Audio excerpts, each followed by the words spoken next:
ውድ አድማጮቻችን እንደምን አደራችሁ እያልን የዛሬውን ሚያዝያ 9 ቀን 2018 ዓመተ ምህረት በኢራንና በአሜሪካ መካከል የተቀሰቀሰውን ዓለምን በስጋት ውስጥ የከተታትን የጦርነት ዜናዎች የምናቀርብላችሁ ይሆናል።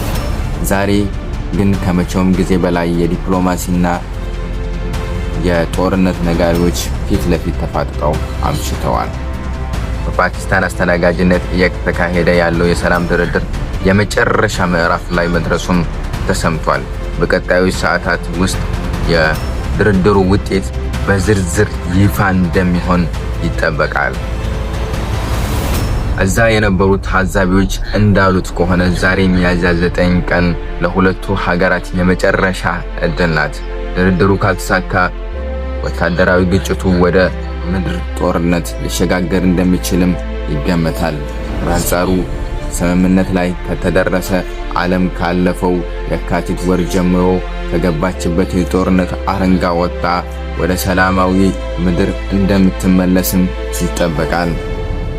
ይህንን ሁኔታ ታሳቢ በማድረግ እኛም የሁኔታውን አሳሳቢነት ተደርተን አዳዲስ መረጃዎች ሲደርሱ በፍጥነት እንደምናቀርብላችሁ ከወዲሁ እየገለጽን ቤተሰብ መሆኑን አይርሱ እያልን ዜናዎቻችንን እንቀጥላለን።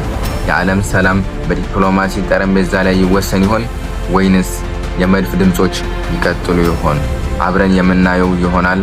እስከዛው ድረስ ቸር ሰንብቱ፣ ቸር ዋሉ፣ በሰላም ቆዩ።